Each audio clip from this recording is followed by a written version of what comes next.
नमस्कार। सैकड़ों साल से यह बात कही जा रही है और समय की कसौटी पर हमेशा सच्ची साबित हुई है कि इंसान जैसा होता है वैसा ही काटता है, मतलब काटता है।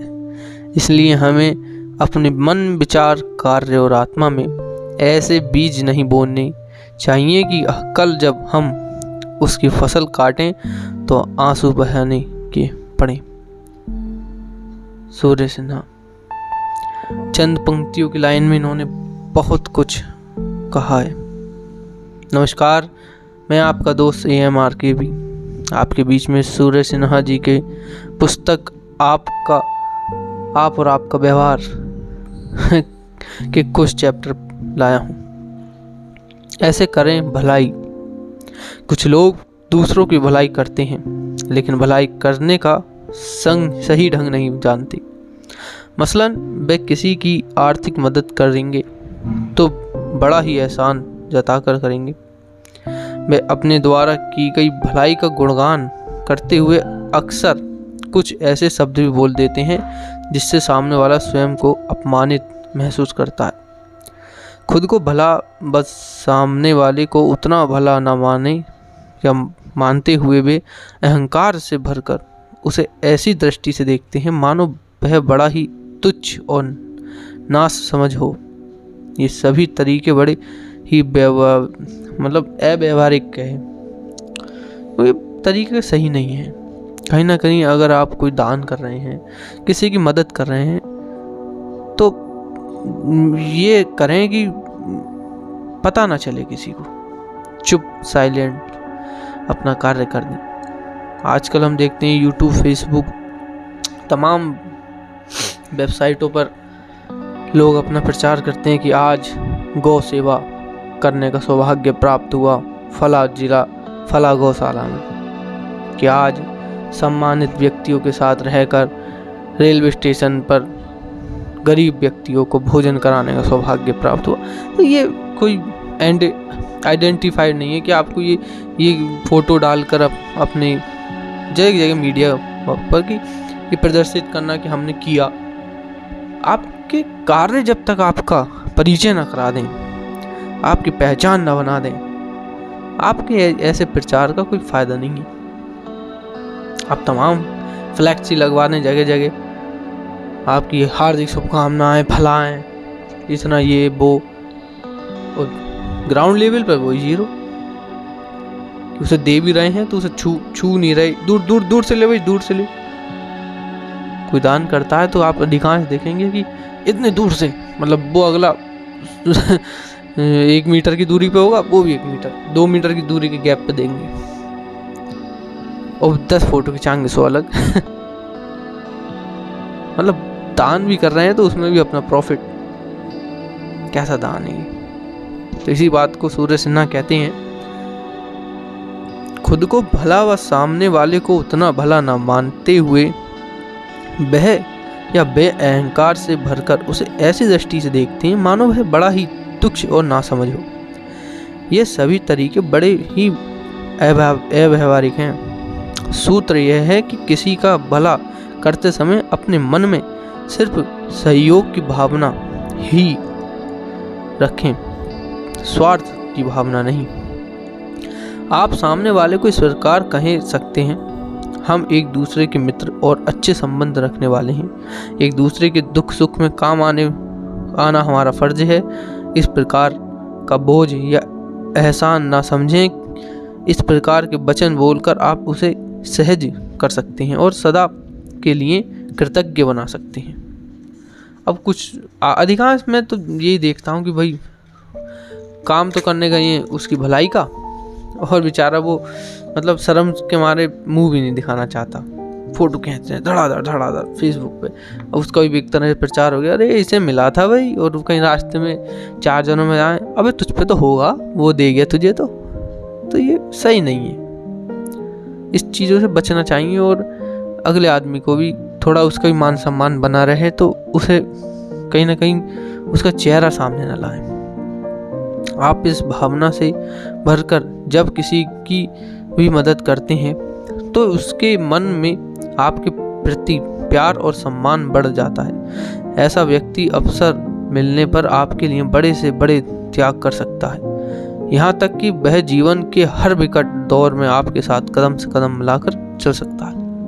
निश्चित ही ऐसा व्यक्ति दूसरों के सामने आपके व्यवहार, नम्रता और सहयोग की भावना की प्रशंसा करता है। ध्यान रहे, पीठ पीछे किसी के द्वारा की गई प्रशंसा से आपकी छवि बहुत अधिक निखरती है, लेकिन इसके साथ ही ये बात भी विशेष रूप से याद रखें या राय याद रखने वाली है कि आप यदि किसी पर एहसान करते हैं या किसी की भलाई करते हैं तो अपने मुंह से इसे दूसरे के सामने बखान करते ना घूमें। बात बात में लोगों को ना जताएं कि मैंने फला के लिए ये किया था भाई, मैं वह किया कि उस पर मेरे बहुत एहसान है। इस प्रकार अपने मुंह मीठा या मुंह मियाँ मिट्टू बनने से आपकी छवि को दाग लगता है, आपकी छवि खराब हो सकती है। लोगों की नज़र में भी आप उनके विश्वास के योग्य नहीं रहेंगे। ये बेशकीमती सूत्र सदा याद रखें। जहाँ तक कोशिश हो दूसरे की कमजोरी या ज़रूरत पर पर्दा डालें, मतलब नज़रअंदाज करें। यार चलो हो गया, छोड़ो, बार बार किसी को ना बताएं, बहुत ज़रूरी है। किसी की होगी कमजोरी, छोड़ो उसे, तुम याद करके अपनी कमजोरी याद करो ना। दूसरे की समीक्षा करने से ज़्यादा अच्छा है अपनी समीक्षा करते रहना। पता तो चले हमारे अंदर भी ये कमियां हैं, इन्हें अभी भी सुधार की आवश्यकता है। उसकी कमियां वो जाने, तुम अपनी कमियां जानो ना। तुम सुधर गए, जग सुधर गया, सबसे बढ़िया चीज। कोशिश करें जिसकी आप मदद कर रहे हैं उसे आप बार बार यह एहसास ना कराएं कि मैं आपकी मदद कर रहा हूँ। आप सामने वाले को सिर्फ यही एहसास कराएं कि आप इंसानियत, मित्रता या फिर रिश्ते की वजह से उसकी मदद कर रहे हैं। समय आने पर आप स्वयं देखेंगे कि आपके उस एहसास, भलाई या मदद के बदले आपके लिए वह व्यक्ति सब कुछ करेगा जो आप उससे चाहेंगे। ऐसे में वह लाभ भी आप उससे उठा सकते हैं जिसकी उम्मीद में आपने उसकी मदद की है। ये नियम प्रत्येक पर लागू होता है, चाहे वह सामाजिक संबंधों की वजह से आपका परिचित हो या फिर व्यापारिक वजह से। व्यापारिक जगह में ऐसा अनगिनत उदाहरण है जिनमें किसी व्यक्ति के करोड़ों का व्यापार खाक हो जाने पर ऐन मौके पर किसी दूसरे अनजान परिचित व्यक्ति द्वारा मदद से उस व्यक्ति को दोबारा से गर्त से उबार कर सफलता की बुनियादों पर पहुंचा दिया। हम भी यदि अपने पुराने अनुभवों का अध्ययन करें तो ऐसे कई उदाहरण पाएंगे कि व्यक्ति ने किसी की मदद की और भूल गया। मेरे ही साथ में आप बताऊं, मेरा एक दोस्त है सनी एरिया नाम है उसका। तो मैं और वो एक ट्रिप पर गए थे। तो उस ट्रिप पर वहाँ ये जिनके साथ गए थे उनका रूल था कि सफ़ेद कपड़ा पहनना है। अब जो था, मैंने तो सफ़ेद कपड़ा मैं भी एक ले गया था, लेकिन वो मेरा दोस्त 2 जोड़ी ले गया था, वाइट कुर्ता पजामा, और मैं एक ही टी शर्ट या शर्ट कह लीजिए उसे, वो वाइट ले गया था। वो भी वाइट मैंने पहले दिन पहन ली और वो गंदी हो गई। अगले दिन मंगला आरती के टाइम, मतलब सुबह सुबह भगवान जी की पूजा के टाइम सफ़ेद कपड़े वस्त्र पहनने थे, तो उससे मैंने वो एक शर्ट ली, उनने मेरी मदद करी। अब उसकी मदद से मैं वो शर्ट पहने रहा, पूरी ट्रिप पे वही शर्ट पहनी। घर आ गया, घर आकर वो शर्ट अपने धुलवा के रख ली जी। वो शर्ट मैंने कई महीने रखी। ऐसा हुआ फिर मैं किसी काम से एक और ट्रिप पे गया, हरिद्वार। तो वहाँ पता चला कि मेरे एग्ज़ाम आ गए और मुझे जल्दी से निकलना था, वापस पहुँचना था। तो मैं बीच ट्रिप में ही वापस आ रहा था। तो संग साथ के एक ने कहा कि यार तुम जो सफ़ेद शर्ट लाए हो वो मुझे दे दो, ट्रिप ख़त्म होने पर मैं इसे वापस लौटा दूंगा। मैं ठीक है यार, लौटा देना। लो, उसकी शर्ट मैंने उसे दे दी और उसे पता भी नहीं।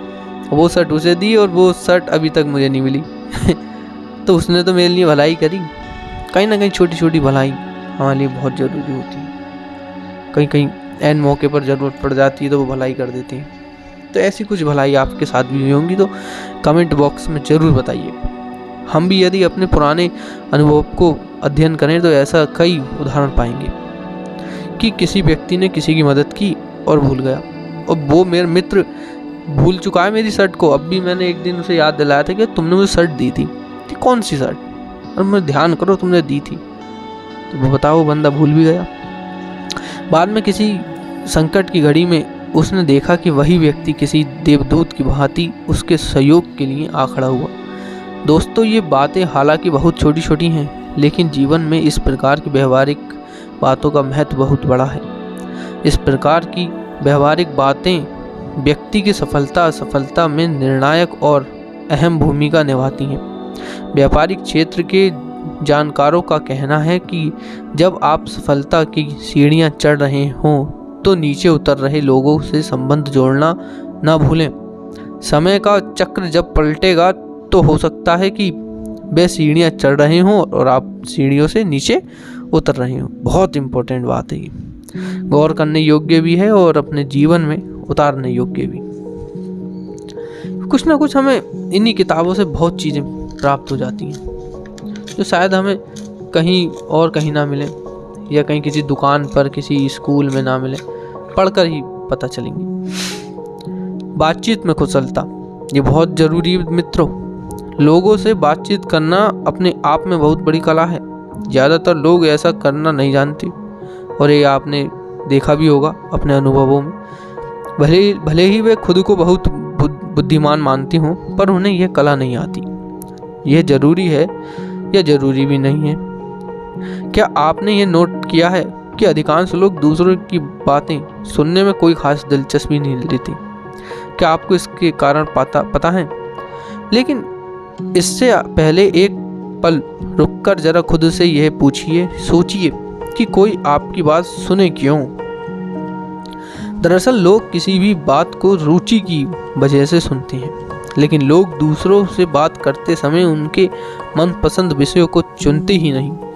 वे मैं, मेरा, मुझे जैसे शब्दों से अपनी बात आरंभ करते हैं और अक्सर ऐसा कहते पाए जाते हैं, मैं ऐसा नहीं मानता, मुझे यह बात पसंद नहीं, मेरे काम करने का ढंग अलग है, मैं लोगों का अच्छा करता हूँ और मेरे लिए लोग हमेशा गलत करते हैं, अब मैं किसी की परवाह नहीं करता। ये शब्द तो एक बार मैंने भी अपने जीवन में मतलब कहीं ना कहीं लिया था कि मैं एक जगह काम करता था, तो वहाँ के लोग मेरे विचारधारा के नहीं थे, अलग विचारधारा के थे।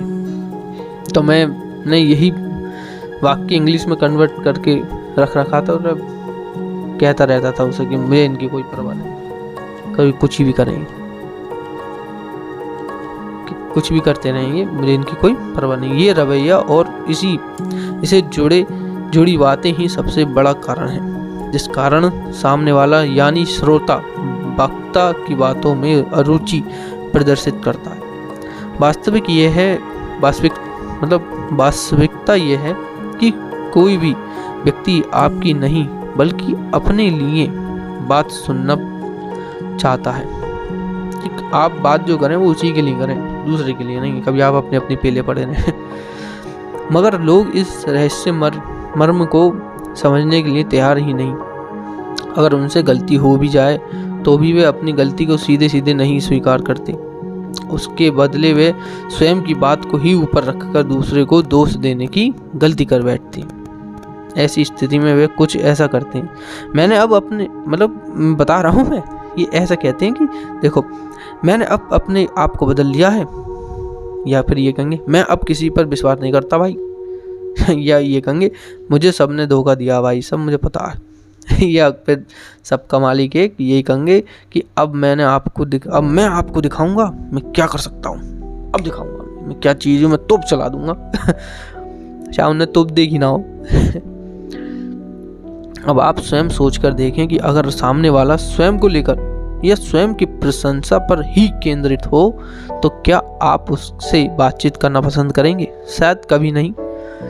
ज़्यादातर लोग की इच्छा तो होती है कि आपसी बातचीत का विषय में स्वयं हो, वे स्वयं हो, आप जो बातचीत भी करते हैं नॉर्मली वो भी वे स्वयं ही हो।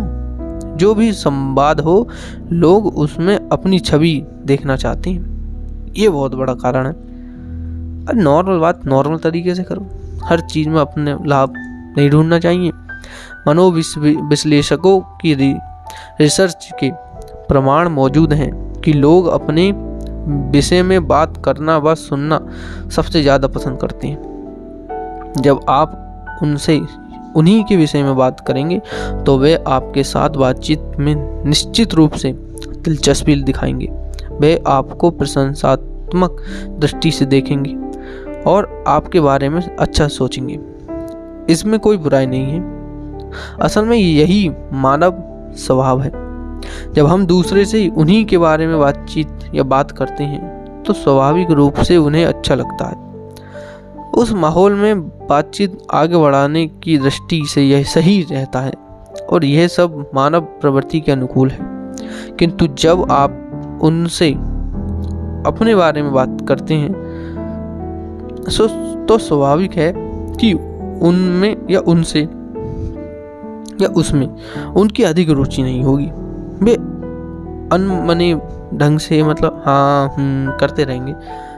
आप बात कर रहे हो उनसे, वो देख रहा है तीसरे को, हाँ सही करो सही करो। तो ये वो जाहिर होता है कि वो दिलचस्पी नहीं ले रहे आपकी बात में, ऐसी बस हाँ हूँ सब आपके सम्मान में कर रहे आप। और आप भी चाहेंगे कि बातचीत का सिलसिला जल्दी बंद हो और आप उनके सामने से हट जाएं, क्योंकि आपका संवाद मानव प्रकृति के नियमों के अनुकूल नहीं है। अतः बातचीत की कला में कुशल होने के लिए आप अपने दिमाग से इन 3 शब्दों दो मैं, मेरा, मुझे निकाल दें और इसकी जगह केवल 2 शब्द को स्थान दें। पहला आप और दूसरा है हम। आप और हम, पहला तो हो गया आप, दूसरा हम। इसके बाद आप बातचीत का सिलसिला कुछ इस प्रकार शुरू करें।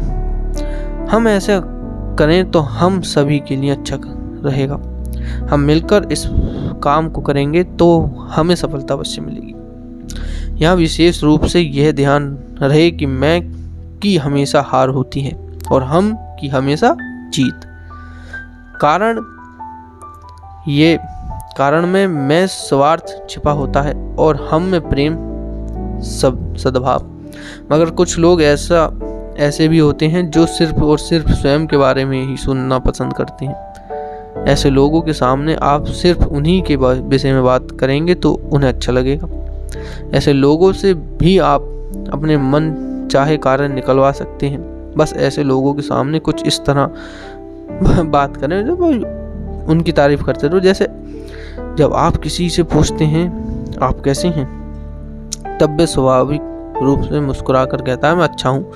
आप पूछते हैं आपका बेटा बेटी परिवार कैसा है, वे कहता है सब कुशल हैं, सब ठीक है, बढ़िया, टिकटॉक। आगे के संवाद को सदा इस आधार पर ही कीजिए जैसे यह आपके लिए है, ऐसा करके आपको फायदा होगा भाई साहब। ऐसा करने से आपका सम्मान में वृद्धि होगी, आपके परिवार में खुशहाली आएगी। जब ऐसे व्यक्ति लगातार अपने से जुड़ी इच्छाओं व भावनाओं की पूर्ति की संभावना देखेंगे तो वह व्यक्ति लगातार आपसे जुड़ना चाहेगा, क्योंकि वो मतलब कहीं ना कहीं वो उसका स्वार्थ है, वो हर जगह स्वार्थी है ना, तो वो आपसे भी स्वार्थ चाहता है। तो आप भी उसके बारे में बातचीत करते रहोगे तो उसे भी लगेगा हाँ ये भाई बहुत बढ़िया आदमी है भाई। अरे याद रखें, अधिकतर लोग दूसरों पर प्रभाव नहीं छोड़ पाते क्योंकि वे अपने विषय में ही अधिक सोचते हैं, अपने बारे में ही बात करते हैं। जबकि हमें सफल वार्ताकार बनने के लिए यह देखना चाहिए कि हमारे श्रोता को क्या पसंद है। अतः दूसरे से बात करते समय उन्हीं के बारे में बातें करें और उन्हें भी उनके बारे में ही बातें करने का अवसर भी दें। अब जैसे कुछ वक्ता हैं, बने प्रभावशाली वक्ता मतलब किसी को अपनी बातों से प्रभावित करना। क्यों हर किसी में ये तो कला होती नहीं कि भाई वो अपनी ऐसी कुछ बातें कहे और वो प्रभावित हो जाए। इसी बात पर सूर्य सिन्हा कहती हैं, ना जाने क्यों आजकल लोग सच्चाई, ईमानदारी और इंसानियत के बदले ईंट, चूने और सीमेंट का मूल्य लगाने लगे। शायद वे ये भूल रहे हैं कि सच्चाई, ईमानदारी और इंसानियत का मंदिर अगर एक बार टूट गया तो फिर किसी में इतना काबिलियत नहीं है कि इसे दोबारा बना सके। लोगों के संपर्क में रहें। लोगों के संपर्क में रहना भी भाई साहब बहुत ज़रूरी है। कभी क्या होता है कि हमारा ज़्यादा संपर्क तो नहीं होता, लेकिन हम किसी मुसीबत में फंस गए तो हम चाहते हैं यार अगर मेरी उससे जान पहचान होती तो बात बन जाती। फिर क्या करते हैं हम, जैसे कहीं फंस गए किसी कारण, बस कोई मसला ऐसा हो गया कि पुलिस के मैटर पड़ गया, अब हम थाने में खड़े, हम सोच रहे हैं भाई किसकी जान पहचान है, किसकी जान पहचान है। हमारा एक ही दोस्त है जो हमारे जॉब में है। अब वो भी मतलबी दोस्त है कि जब उसे खिलाते रहो तो वो आता रहता, पास में बैठता रहता, वरना वो यूँ नहीं बैठता। हम अकेले ही रहते हैं, घर में बीवी बच्चे हैं और बाकी परिवार है, बस सिंपल लाइफ।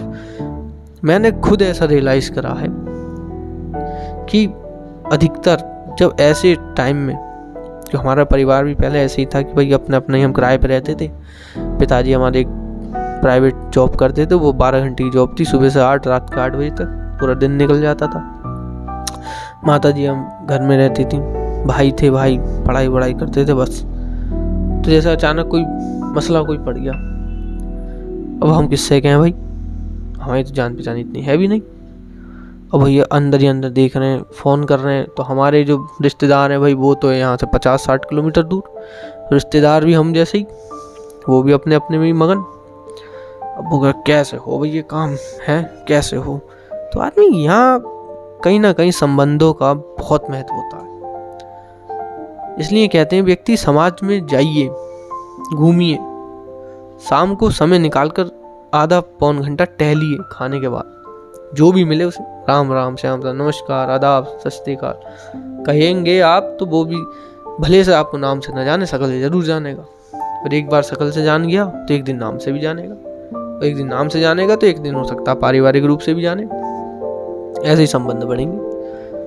तो आपको संबंध बढ़ाना भी आना चाहिए और संबंध होने भी चाहिए। अधिकतर जितने अधिक जिसके संबंध होते हैं उसका काम उतने आसान हो जाता है मित्रों। और लोगों को महत्वपूर्ण समझें। कुछ लोग होते हैं कि लोगों को महत्वता ही नहीं देते, अपने ही गाए पड़े हैं, सुबह दिन रात हरि नाम जय सिया राम, अपना ही अपना काम। तो इस पर सूर्य सिन्हा जी क्या कहते हैं, जितना आप अपनी कमियों और त्रुटियों और बुराइयों के विषय में जानेंगे उतनी ही आपकी विशेषताएं, आपकी अच्छाई, आपकी सद्गुण और आपके व्यक्तित्व के सकारात्मक पक्ष उभर कर सामने आएंगे। यह एक रचनात्मक प्रक्रिया है, कुछ मिटाकर कुछ बनने की। और अगर मिटाना ही है किसी को तो फिर नकारात्मक को ही क्यों ना मिटाएं। सूर्य सिन्हा। दूसरों के से सहमति जताना सीखें। मतलब दूसरों की सहमति जताना, जैसे कोई कार्य करा, भाई ये कार्य करें तो आप क्या आपका क्या विचार है, क्या सही है ये कार्य, क्या ये कार्य करने से कुछ लाभ होगा, पूछना। दूसरों की सहमति होनी चाहिए ना। मतलब बहस करके आप जीवन विरोधी शत्रु तो पैदा कर सकते हैं, मगर जीवन मित्र कभी नहीं बना सकते। याद रखें, लोग उन्हें ही अधिक पसंद करते हैं जो उनसे सहमत हों। हर एक बात काटने वाले से लोग स्वयं कट जाते हैं। बहस से जितना और जब तक संभव हो बचें। मतभेद की स्थिति में शांत रहें और फिर वैकल्पिक विचार देकर अलग हट जाएं। मतलब कोई भी दूसरा विचार सही नहीं है ना, किसी ज़्यादा बहस करना। वो अपने विचार पे अडिग है तो अडिग रहने दो, उसे अच्छा लगता है उस विचारों की भावनाओं में रहना। लेकिन आप उसका विरोध देखते होंगे आप, अधिकांश मोहल्ले पड़ोस में मैं भी देखता हूँ कि एक ताऊ तो हो गए जी बीजेपी वाले और एक ताऊ हो गए जी अलग कांग्रेस वाले। अब वो आपस में भिड़े पड़े, अरे बीजेपी ने ये करा दिया, अरे कांग्रेस ने तो ये नहीं कराया, कांग्रेस की बुराई चल रही है साहब, उसकी बीजेपी की बुराई चल रही, दो पक्षों में बुराइयां चल रही हैं आपस में।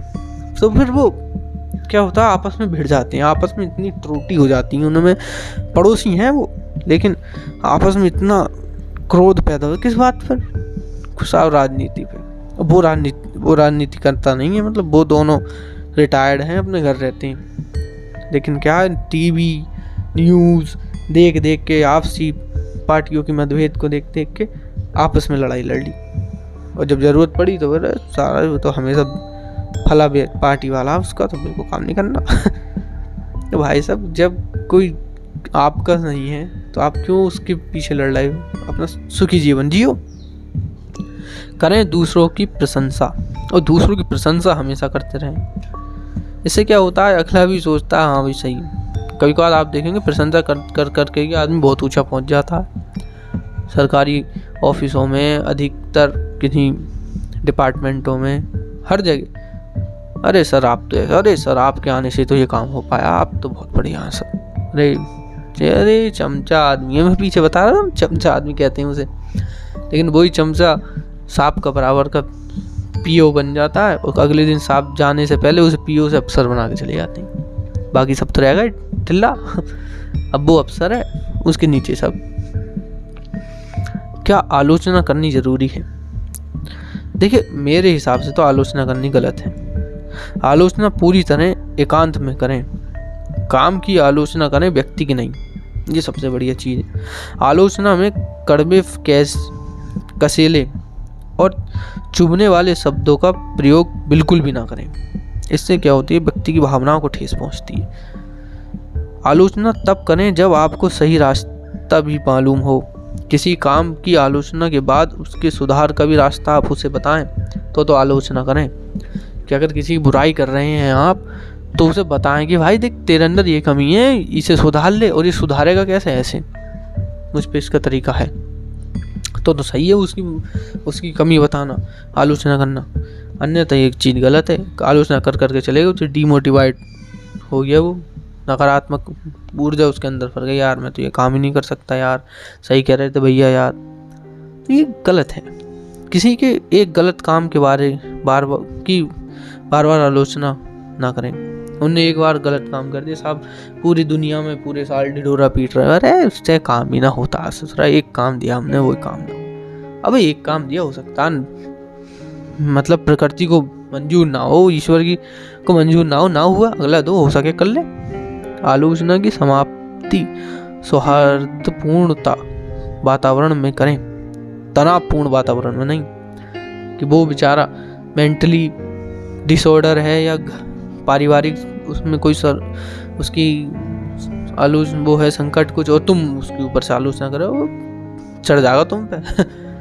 उसकी सही स्थिति देख के करें कि हाँ भाई देखो ये गलती है, आड़ में बिल्कुल अकेले में कभी देखा सबके सामने कर रहे हैं, भड़क गया वो। अगर आलोचना करनी ही हो तो सकारात्मक बातों से प्रारंभ करें। काम की आलोचना करें, व्यक्ति की नहीं। ये तो मैं पीछे बता ही चुका हूँ आपको, क्योंकि ये जरूरी है। किसी व्यक्ति की आप आलोचना कर रहे हैं, व्यक्ति विशेष की, तो उसे ठेस पहुंचती है कहीं ना कहीं। इस बात पर सूर्य सिन्हा कहते हैं, मानव स्वभाव काफी कुछ गिली गुदी मिट्टी की भांति होता है, जिसकी कोई शकल नहीं होती। आवश्यकता उसे सही शकल देने की है। अपने स्वभाव को आकर्षक रूप देने का काम दूसरों को नहीं, स्वयं को, मतलब आपको करना है। लोगों पर प्रभाव छोड़ें। अब प्रभाव कैसे छोड़ेंगे साहब? तमाम त्रुटियां हैं हमारे अंदर, उसमें तो सुधार होना पा रहा है। प्रभाव कैसे छोड़ें? तो एक तरीका, मतलब आपको चाहिए स्वयं को गर्व और सम्मान के साथ दूसरे के सामने प्रस्तुत करना। किसी बात को गौरव करना एक सकारात्मक व अलग बात है, और अहंकार एक दूसरी बात है। आप जिस भी परिस्थिति में हैं, इसके लिए आपको अफसोस नहीं करना चाहिए, शर्मिंदा भी बिल्कुल ना हो। प्रकृति और परमेश्वर ने हमें क्या बनाया है, हमें नहीं पता भाई, नहीं जानती। और हमें पता भी नहीं है भाई क्या बनाया है और किस लिए बनाया है, ये तो बाद में पता चलता है जब उनकी इच्छा होती है। इसलिए लोगों को प्रभावित करने के लिए आपको अपने अंदर एक कॉन्फिडेंस होना चाहिए। यह सदा हम पर निर्भर करता है कि दूसरे लोग हमारे बारे में कैसा सोचते हैं। ये बहुत ज़रूरी है दोस्तों, क्योंकि देखा होगा आपने, अगर कोई एक्टर शुरू की 2-3 पिक्चरें कॉमेडी बना दे, तो वो सीरियस एक्टिंग कितनी भी कर ले, आदमी उसका चेहरा देख के ना हंस देता है, कई सीरियस एक्टिंग गड्ढे में। तो इसलिए शुरू का प्रभाव बहुत जरूरी होता है। ध्यान रखें, अति उत्साह से बचें। दूसरों के प्रति सहयोग की भावना रखें। दूसरों को नीचा दिखाने की भावना से बचें। बुराई करने से बचें। अपने बूते पर खड़े होने का प्रयास करें। अपने कार्य के प्रति ईमानदारी दिखाएं। झूठे वायदे ना करें। चापलूसी से बचें। वही कहें जो कर सकते हैं, मतलब फिर अपने हटें ना अपने वचन से। स्वयं को अपनी क्षमता से अधिक बड़ा चढ़ाकर पेश ना करें।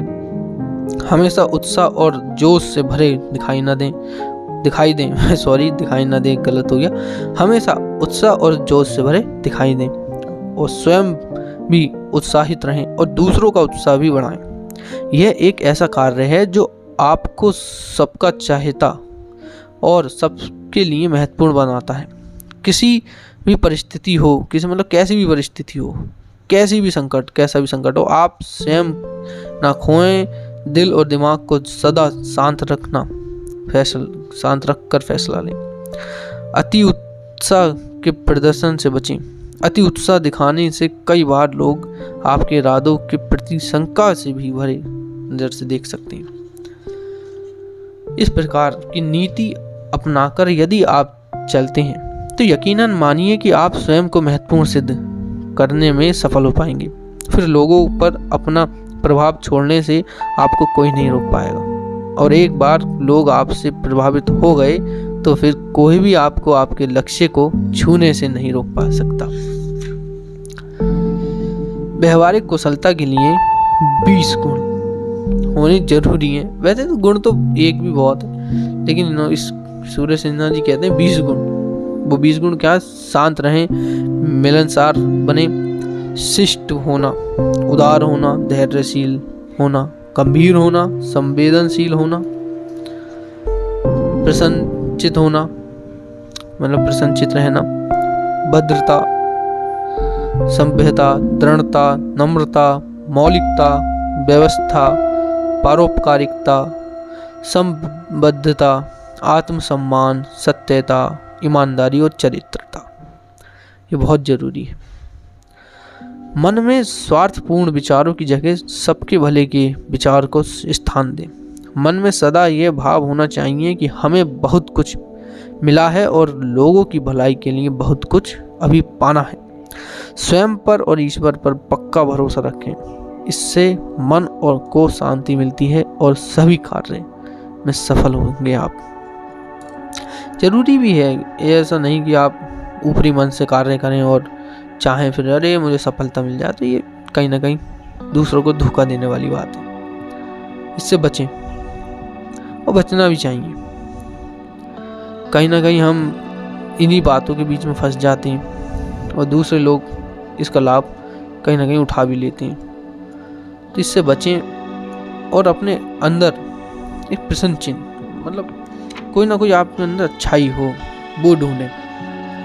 और अच्छा ही होगा कि आप अच्छाइयाँ ढूंढते हैं और कहीं ना कहीं वो दूसरे देख भी देते हैं। धन गया कुछ नहीं गया, स्वास्थ्य गया कुछ गया, और चरित्र गया तो समझ लो सभी चीज़ गई। ये चरित्र की परिभाषा है। चरित्र मनुष्य की सबसे प्रबल शक्ति है। उसका चरित्र पुरानी कहावत है। चरित्र वह शक्ति है जिसके जाने पर व्यक्ति का सब कुछ चला जाता है। चरित्रवान व्यक्ति के सामने दुनिया झुकती है, जबकि चरित्रहीन व्यक्ति को लोग घृणा और हीनता की दृष्टि से देखते हैं। व्यापारिक क्षेत्र में यदि कोई व्यापारी अपने व्यवसाय को बढ़ाने के लिए अपने सिद्धांतों से गिरकर अनैतिक कार्य करता है तो इसके चरित्र से गिरना कहा जाता है। इसी के साथ आज ये बुक का पूर्ण हुई। ये बुक सूर्य सिन्हा जी की आप और आपका व्यवहार, अपने व्यवहार से जीतें, सबका दिल पाएं सफलता। नंबर 1 बेस्ट सेलर रही है ये बुक ईयर।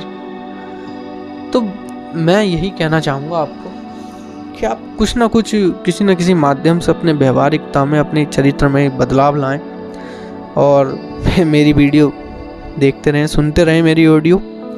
और अपने अगर मैं कुछ भी आपके जीवन में अगर मैं अपनी इन ऑडियो के माध्यम से आपके जीवन में परिवर्तन कर पाता हूँ तो मैं अपने इन ऑडियो को अपने जीवन को सफल मानूंगा, क्योंकि मेरी इस ऑडियो से आपका अगर व्यक्तित्व में कुछ ना कुछ अच्छाई आती है, कुछ ना कुछ अच्छे सकारात्मक परिवर्तन होते हैं, तो मैं बहुत धन्य मानूंगा अपने आप को। आज्ञा चाहूँगा आज के लिए, धन्यवाद। आपने मेरी पूरी ऑडियो सुनी और कमेंट बॉक्स में ज़रूर लिखिएगा अगर कोई भी बात आपको अच्छी लगी हो, और लाइक ज़रूर करिएगा, सब्सक्राइब करना ना भूलिएगा। और आज के लिए आज्ञा चाहता हूँ। अगली बुक तनाव से मुक्ति और ध्यान दीप, ये आपको जल्द ही आपके समक्ष ला रहा हूँ। शिवानंद जी की ये पुस्तक है, और इसके बाद एक और नई किताब आपके समक्ष प्रस्तुत करूँगा। तब तक के लिए आज्ञा चाहता हूँ। जय हिंद, जय भारत, नमस्ते, सत श्री अकाल, आदाब, जिंदाबाद। Thank you. आपका दोस्त AMRKB।